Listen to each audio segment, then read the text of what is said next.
नमस्कार, मैं शशांक द्विवेदी। हमारा कोचिंग संस्थान में आपका स्वागत है। जैसा कि साइंस की एक नई टॉपिक को लेकर के आए हम लोग और इसके बारे में पढ़ते हैं। कल हमने बच्चों को पढ़ाया था, यहाँ पर वीडियो रिकॉर्ड नहीं हो पाई, कर देंगे उसकी भी, आप देख लीजिएगा। बाकी साइंस की 2-3 वीडियोस पड़ी हुई हैं, आप जाकर के देख सकते हैं। कल मैंने बच्चों को ये बताया था कि प्रकाश की किरणें चलती कैसे, और आज बताना है कि उन प्रकाश की किरणों के माध्यम से इमेज कैसे बनता है। जैसे इनफाइनाइट पे इमेज हो और इनफाइनाइट और सेंटर के बीच में हो, सेंटर ऑफ कर्वेचर की, फिर सेंटर पे हो, फिर सेंटर और फोकस के बीच में होता है। एक स्थिति फोकस की होती है, फिर एक स्थिति फोकस और पोल के बीच में होती है। ठीक है, ऐसे ऐसे कई स्टेप से जो है हम कॉनकेव मिरर में, कॉन्वेक्स मिरर में पढ़ते हैं। तो पहले थोड़ा सा रिवाइज कर लें कि प्रकाश की किरणें चलती कैसी हैं, उसके बाद हम यहाँ पर पढ़ाना चालू करेंगे। ठीक है, चलिए। हम लोगों ने पढ़ा था, ये आपका कॉनकेव मिरर है, अवतल दर्पण। हमने बताया था ये आपका प्रिंसिपल एक्सिस है, ये यहाँ आपका पोल हो गया, यहाँ आपका फोकस हो गया, यहाँ आपका सेंटर हो गया। फटाफट रिवाइज करेंगे। पहली कंडीशन मैंने बताया था, जब कोई प्रकाश की किरण मुख्य अक्ष के समांतर चलती है तो वो फोकस से होकर के जाती है। कहाँ से होके जाती है? फोकस से होके जाती है। जब कोई प्रकाश की किरण मुख्य अक्ष के समांतर जाती है तो परावर्तन के पश्चात फोकस से होके जाती है। ठीक है, यहाँ मुख्य अक्ष क्या है? सेंटर और पोल को मिलाने वाली जो लाइन होती है वो प्रिंसिपल एक्सिस होती है, अर्थात मुख्य अक्ष होता है। क्या होता है? मुख्य अक्ष होता है। ठीक। फर्स्ट कंडीशन, प्रकाश की किरणें कैसे चलती हैं उसकी बात हो रही, क्योंकि अभी इसको हम नहीं पढ़ा रहे, अभी हम आपको बता रहे हैं प्रकाश की किरणें चलती कैसे। ठीक, पहली कंडीशन ये हो गई। दूसरी कंडीशन जानेंगे। दूसरी कंडीशन,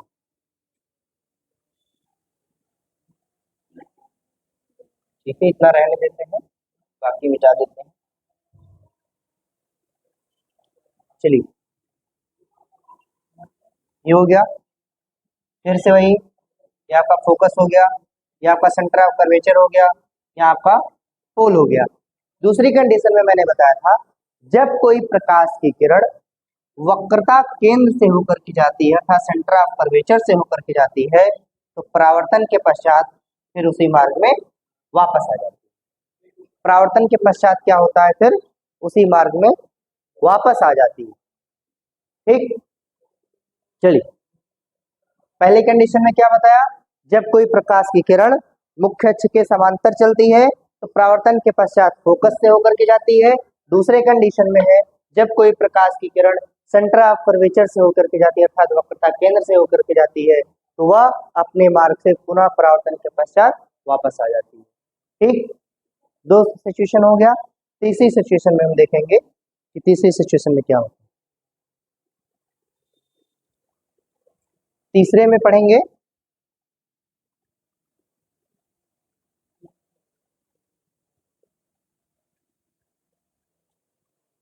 तीसरी सिचुएशन, यह आपका सेंटर हो गया, कोई बात नहीं, थोड़ा सा फोकस यहाँ कर लेते हैं।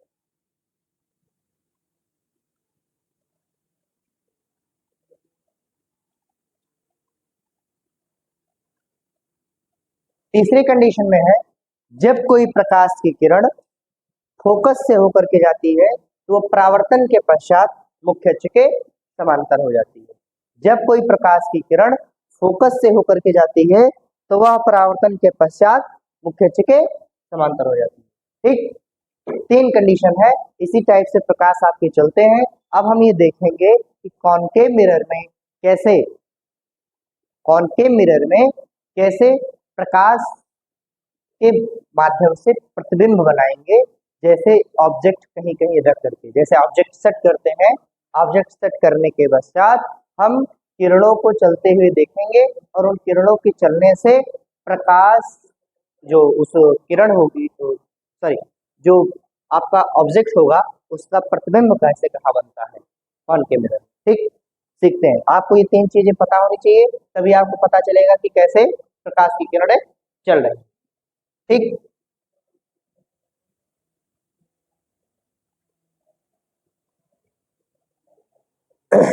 पहला हम पढ़ेंगे कि when the object is present at infinite।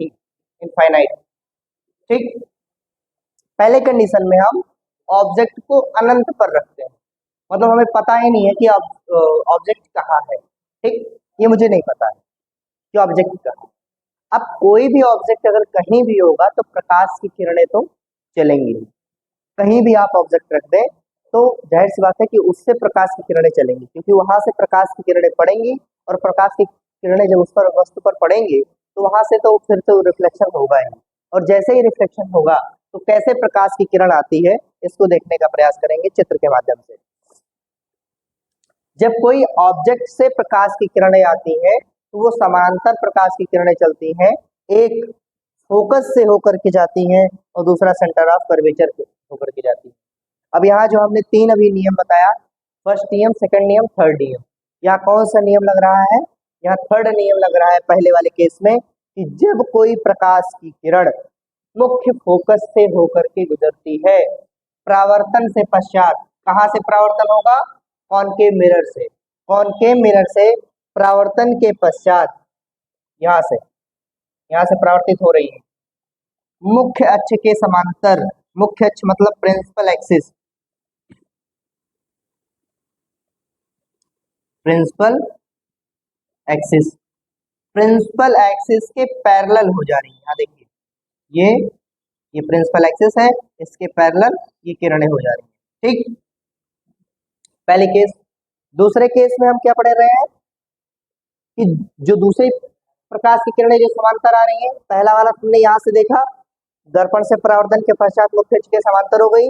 दूसरे केस में जब कोई प्रकाश की किरण सेंटर ऑफ कर्वेचर से होकर के जा रही है, यहाँ देखिए, यहाँ पर जब रिफ्लेक्ट करेगी, यहाँ पर जब टच करेगी तो उसी मार्ग में फिर वापस आ रही है। देखिए तीर का निशान जो है लगा हुआ है, ठीक है, यहाँ से यहाँ जा रही है, फिर यहाँ आ रही है। अब दोनों जहां पर इंटरसेक्ट करती हैं वहीं पर वस्तु का प्रतिबिंब बनता है।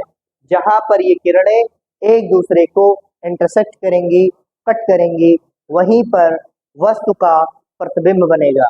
चित्र में देख के बताइए वस्तु का प्रतिबिंब कहाँ बनेगा? कमेंट में सभी लोग करेंगे कमेंट।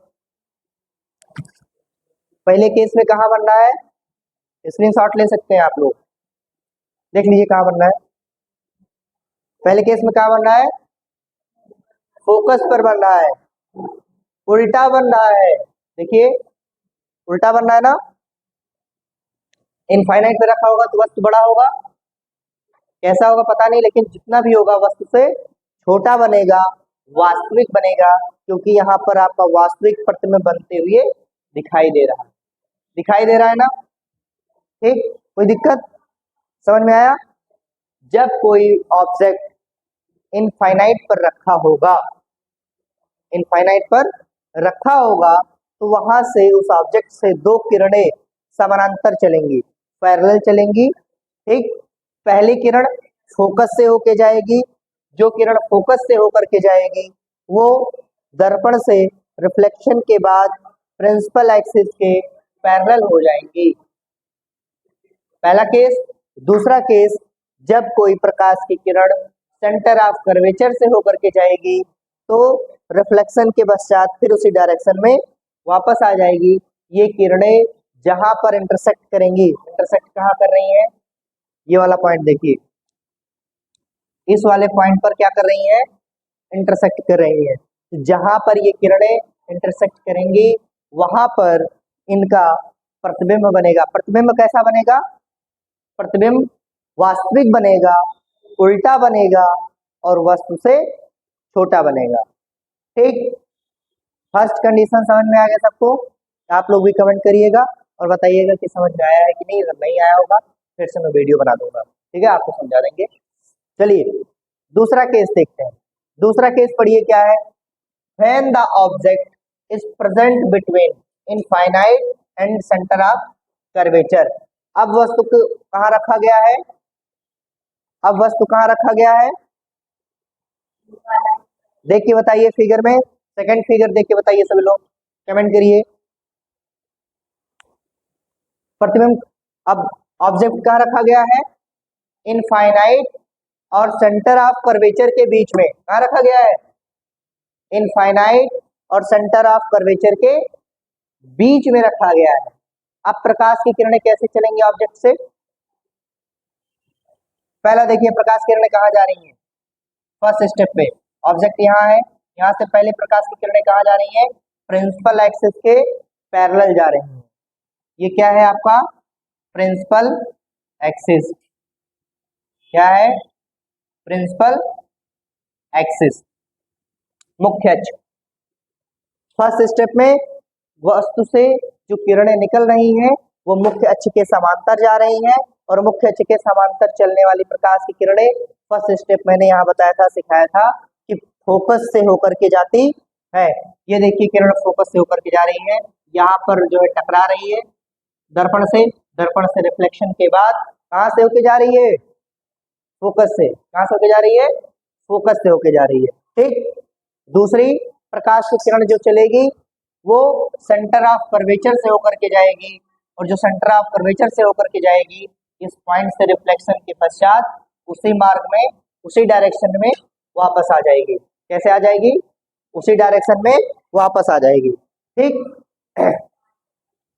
उसके बाद किरणें जहां पर एक दूसरे को इंटरसेक्ट करेंगी, एक दूसरे को कट करेंगी, वहीं पर वस्तु का प्रतिबिंब बनेगा, और वस्तु का प्रतिबिंब कैसा होगा, वस्तु से उल्टा होगा, वास्तविक होगा, और वस्तु की तुलना में छोटा होगा। ठीक, देखिए ऑब्जेक्ट हमने इतना बड़ा बनाया, प्रतिबिंब हम उसका इतना बना पा रहे हैं। ऑब्जेक्ट हमने इतना बड़ा लिया है और प्रतिबिंब कितना बड़ा पा रहे हैं, छोटा सा। तो जब सेकंड केस में when the object is present between infinite and center of curvature, then क्या होगा, जो ऑब्जेक्ट की इमेज बनेगी रियल बनेगी और उल्टा बनेगी, और क्या होगा, वस्तु से छोटी बनेगी। ठीक, इतनी बात समझ में आ गई। इसके बाद हम आगे की वीडियो शूट करेंगे बाद में, आगे की क्लास बाद में चलाएंगे, इतना आप लोग समझ लीजिए। इसके बाद फिर आगे धीरे धीरे प्रोसेस समझेंगे। इसके पहले आपको अगर समझ में आया हो तो कमेंट करिए, वीडियो को लाइक करिए, चैनल को सब्सक्राइब करिए। धन्यवाद।